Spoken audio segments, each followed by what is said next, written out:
Biye tarata ye Muharram kalo tile 21 hijira bakele kemenani ani binani nduru dona ka fo ka wala nyumando an sugantiri la ambaw bisimila nyata ka kunafoni blo konna na bamanakana awka bi kunafoni bakurubaw fleni Mali ni Burkina ka cidenw farale ɲɔgɔn kan olu kɔni bisimilala General Abdurrahman Chani fɛ Niger Mali doyenw ka wulikajɔ kɔnɔna na u sera ka tɛgɛ da min kɔni ye u b'a fɔ ɲɛnaminimafɛn ma ko juin o kilo 167 ani min fana ye ɲɛnaminimafɛn wɛrɛ min bɛ yen ni o dɔnnen don cocaïne na o kɔni kurukuru misɛnnin 38 an ka jamana kɔfɛ kunnafoniw na kɛrɛnkɛrɛnnenya la Afrique du Sud a yirala k'a fɔ min ye olu kɔni ka transporteurs ye sa olu kɔni bɛ baara bila la o kɛra sababu ye min kɔni ye maa 3 kɔni bɔnɛ nin na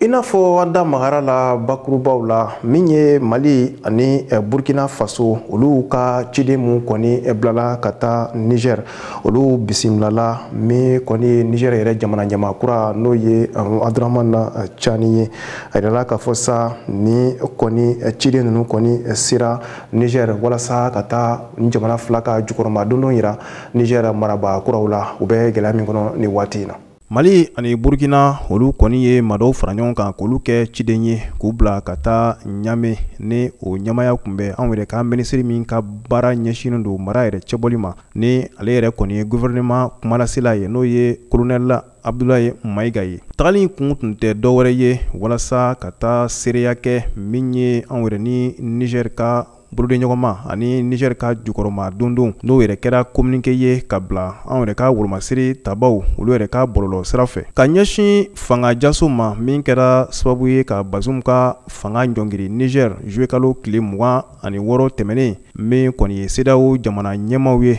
ani min fana kɔni ye UEMOA maaw yɛrɛ fana ye sa ni olu yɛrɛ kɔni ye lajɛ kɛrɛnkɛrɛnnenba kɛ juillet kalo tile 30 n'o yɛrɛ kɔni kɛra Abuja Nigeria jamana kan olu kɔni ye ɲangiri bere cɛjugu ta ka da Niger kun o ma dauma o y'a yira k'a fɔ ko ni président Bazoum ni a kɔni ma segin a ka fanga la ko olu yɛrɛ kɔni na woromasiri taba dɔw fara ɲɔgɔn kan walasa ka na kɛlɛ yɛrɛ kɛ Niger ka se ka Bazoum yɛrɛ sigi a ka fanga la cogo min na o dugusajɛ n'o bɛnna juillet kalo tile 31 ma san 2023 min ye cɛmancɛ fanga ɲɛmaw ye Burkina kana se anw yɛrɛ ka jamana ma Mali olu kɔni jɛra ka communiqué dɔ kɔni kɛ k'a yira k'a fɔ ko ni kɔni magara Niger la ko a bɛ n'a fɔ i kɔni tura Mali ye walima Burkina kɔni la ka sɔrɔ ka kangari gɛlɛn kɔni da k'a yira k'a fɔ ko min kɔni ye woromasiri taba wɛrɛw kɔni ye k'a fɔ k'olu de kana kɛlɛ kɛ Niger walasa ka président Benin kɔni ta ka sigi a ka fanga la ko kɔni tɛ bɛn cogo si la min kɔni ye colonel Abdoulaye Maïga ale n'a ka maaw kɔni cunni ye Niger ka taa kumaɲɔgɔnya kɔni boli Niger marabaw ani Burkina ni Mali marabaw kɔni ɲɔgɔn cɛ o kɔni y'a yira k'a fɔ min kɔni ye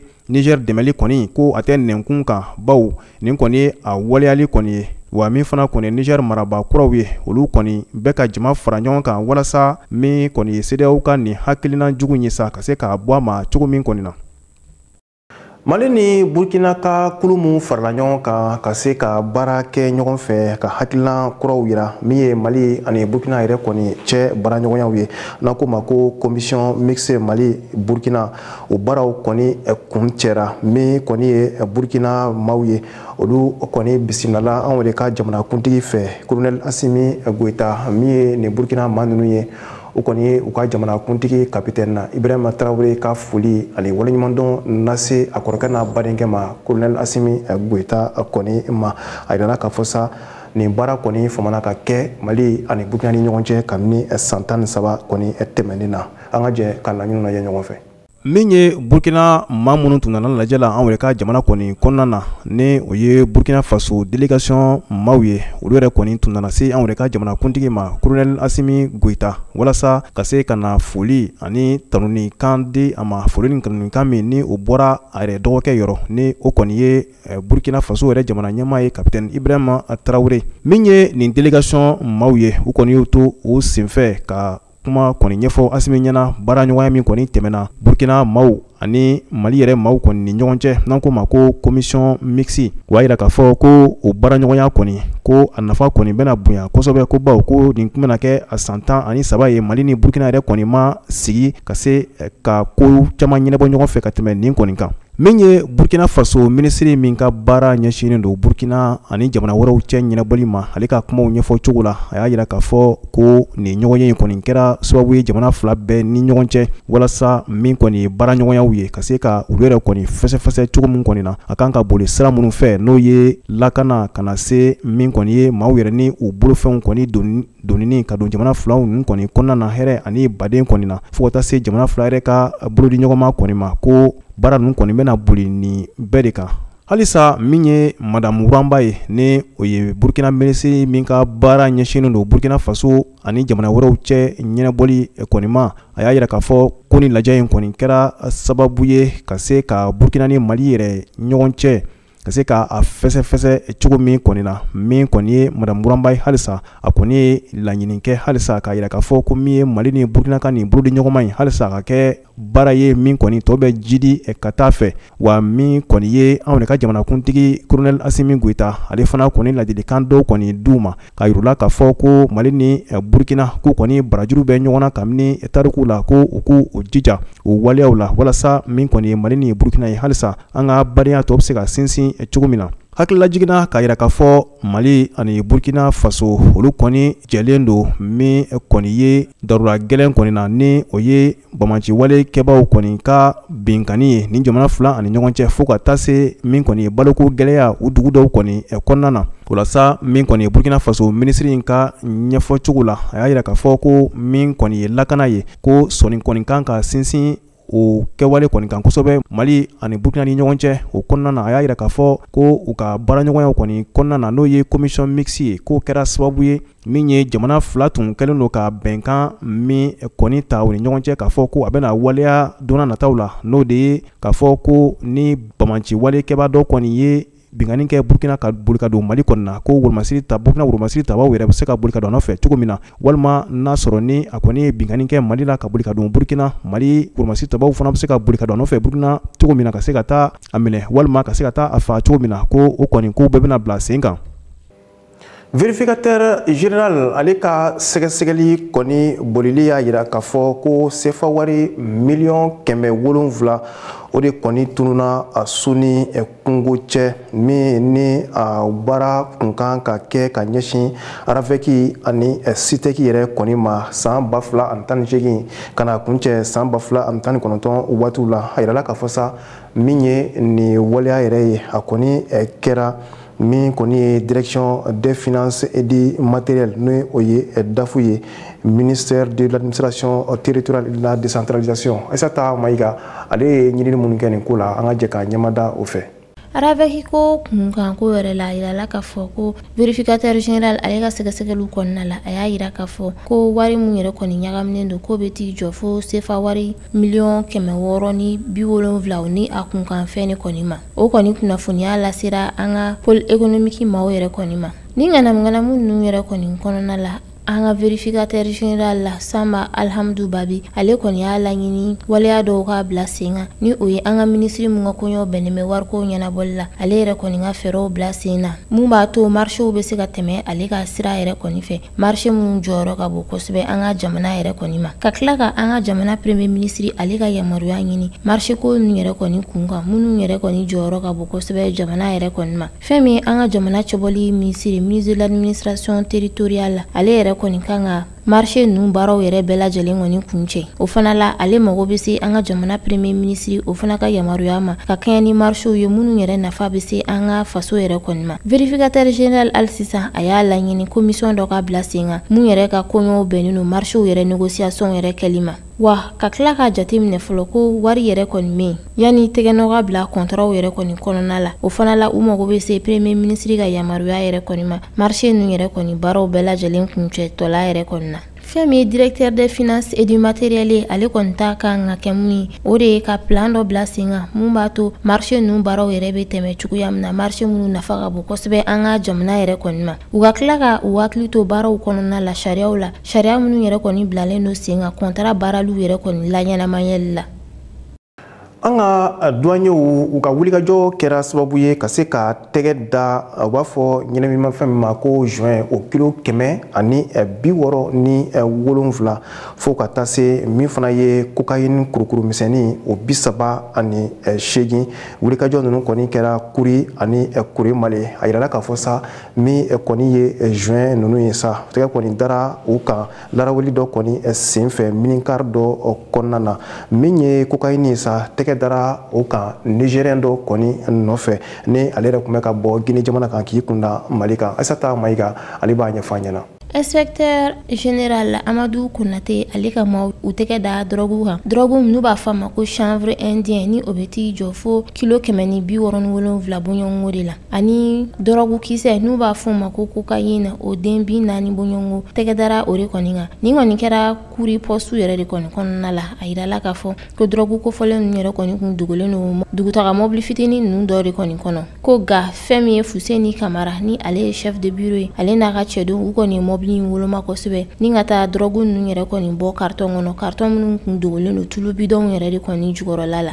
o kelen na fɛn min kɔni ye mobili kofɔlen yɛrɛ kɔni chauffeur ye ale yɛrɛ kɔni bilala kiiri tigilamaw yɛrɛ kɔni ka bolo kan a y'a yira k'a fɔ ko ale yɛrɛ kɔni mobili bolila de ko ni minɛn ninnu yɛrɛ kɔni tɛ ale ta ye o tɛmɛnen kɔfɛ utukalo tile 4 fɛn min ye Kure Male poste yɛrɛ kɔni olu fana y'u tɛgɛ da drogue kan u b'a fɔ mun ma ko cocaïne na o kuruden 38 a kɔni tun bɛ maa dɔ de ka fini yɛrɛ kɔni kɔnɔna la maa mun bɔra Laginɛ ni Nigeria duguladen yɛrɛ kɔni don a kun kelen don ka drogue ninnu dogo a ka pullover ba yɛrɛ de kɔni jukɔrɔla la an ka fintigilakaw olu kɔni nana sɔmi cɛ in na u ye sɛgɛsɛgɛliw bila la fo ka taa drogue kofɔlen yɛrɛ kɔni bɔ a fari yɛrɛ kɔni kɔnɔna la ale yɛrɛ kɔni fana bilalen don kiiri tigilamaw yɛrɛ kɔni ka bolo yɛrɛ kɔni kan nin wagati ninnu na n'i y'a jateminɛ an ka fintigilakaw olu yɛrɛ kɔni bɛ ka nin fɛn jugu ninnu caman minɛ ni o dɔw bɛ tali kɛ fura bayɛlɛmalenw la dumuni perimelenw la marifakisɛw fobiyew o ni a ɲɔgɔnna caman yɛrɛ.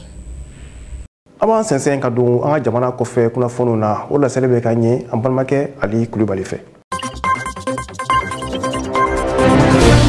Sud-Afrique jamana kɔnɔ a jirala k'a fɔ u ka mobili bolilaw mobili fitinin mankani ni u b'a wele ko minibus olu kɔni kɛmɛ ka baarabila kɔni kɛ o de hukumu kɔnɔ a jirala k'a fɔ o kɛlen kɔfɛ maa minnu bɛ yen sa minnu kan ka bɔ o yɔrɔw la ni ka taa fan wɛrɛw kɔni fɛ ni o ye jamana yɛrɛ miliyɔn caman minnu bɛ taama ni mobili kofɔlen ninnu kɔnɔ ko olu bɛɛ lajɛlen ka taama kɔni kɛla baara ye o ton bɛ ɲɔgɔn kan yɔrɔ dɔw kɔni de la o jirala ka jirala k'a fɔ ntɛnɛn fana ni bɛ se ka min kɔni kɔlɔsi u ka pankuru sira kɔni na min ye maa caman ko olu kɔni bugɔla o yɔrɔw la ni o ye mobili bolila minnu bɛ yen minnu b'a fɛ ka mobili kɔni boli jakoya la o ye maa kelen fa ka maa caman ka se ka olu fana kɔni sɛbɛkɔrɔ jogi wa a jirala fana k'a fɔ o kɔfɛ maa n'a si bɛ taa san 28 bɔɲɔgɔnko kɔni la o fana su kɔni taala ye yɔrɔ wɛrɛ dɔ la wa min ye polisilaka dɔ fana kɔni ye n'ale fana tun bɛ laraweliw kɔni na fan dɔ fɛ ko olu fana kɔni sɛbɛkɔrɔ kɔni buga la kosɛbɛ wa fɛn min ye nin maa kofɔlɔ ninnu ko u kɔni tun ye pankuru kɛnɛ a sira ka se ka a kɔni datugu ka dɛnɛ fɛn min ye o kɔni sela ka dayɛlɛ fɛn min ye fanga tigilamaw kɔni fɛ.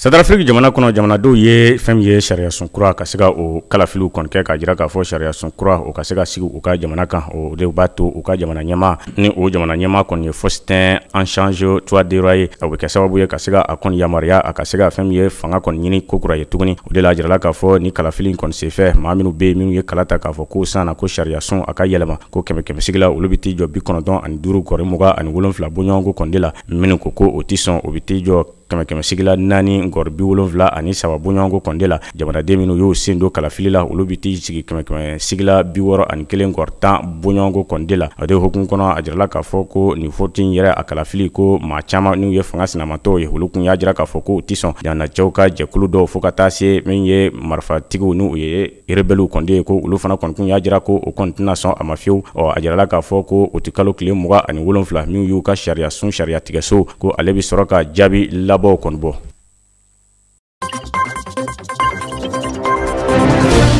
Ethiopie jamana kɔnɔna na kɛrɛnkɛrɛnna u ka marabolo min bɛ ni u b'a wele ko Damara a jirala k'a fɔ min ye fanga tigilamɔgɔw ye u ka wolomasiri tabaw ni milisiw n'u ye bɛnbalici walekɛbaw kɔni ye ko o kɔni karila ɲɔgɔn la o yɔrɔ la nka min ye fanga kɔni tigilamɔgɔw y'a jira k'a fɔ ko o yɔrɔ in na min ye bɛnbalici walekɛbaw ko o kɔni tun kɛmɛ ka se sɔrɔ nka ntɛnɛn sa a jirala k'a fɔ fanga maaw ani fɛn min ye milisi min bɛ n'u b'a wele ko milisi fando ko o kɔni karila ɲɔgɔn na ko kura ye ntɛnɛn don tuguni fɛn min ye nin yɔrɔ kofɔlɔ in na n'u y'u ka marabolo Damara ye fɛn min ye Bashir Dar ni ale ye nin yɔrɔ in yɛrɛ maa ɲɛmaa ye walima ani ka taa se u ka dugu min bɛ n'u ye Gondar ye n'u ye u ka dugu tarikuba bi a kɔnɔna na a jirala k'a fɔ ko o yɔrɔ kɔni de kɛmɛ bi kɛlɛ daga fɛn min ye milisi ani jamana ɲɛmaaw ka wolomasiri tabaw jamana ka sogolasiri tabaw ni ɲɔgɔn cɛ ko kɛlɛ jugu o de bɛ ka tɛmɛ u ni ɲɔgɔn cɛ o yɔrɔ kɔni de la bi o de hukumu kɔnɔ a jirala k'a fɔ hali sisan o kɛlɛ wuli o kɔni bɛ u ni ɲɔgɔn cɛ yaasa jamana ɲɛmaaw kɔni ka se ka u ka yɔrɔ kɔni bɔsiw la cogoya min na.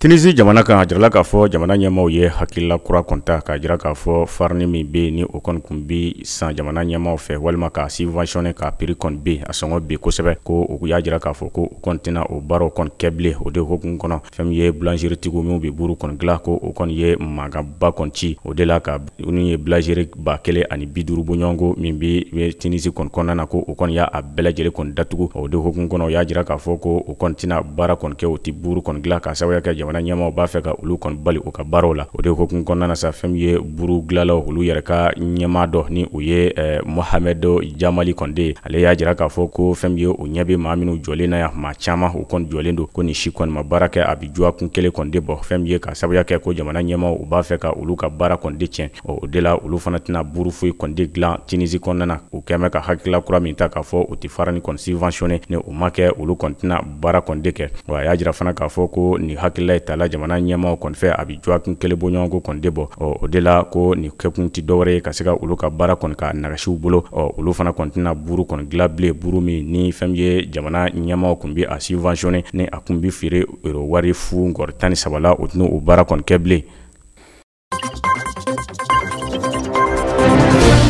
Ni ne bɛ dan sigi aw ka bi kunnafoni walawalali kɛnɛ ka ɲɛmɔgɔso ye min fara ɲɔgɔn kan an ka se ka laseli k'aw ye an ma filɛbaga mandu fo sanga ani wagati Mali kɔnɔ ani Mali kɔ kan an ka bi an ka foli bɛ kɛrɛnkɛrɛn ka taa kangabakaw bɛɛ lajɛlen ma ko kangabaka bɛɛ lajɛlen ni sun ni waati na aw ka mɛn sini ni Ala sɔnna ma.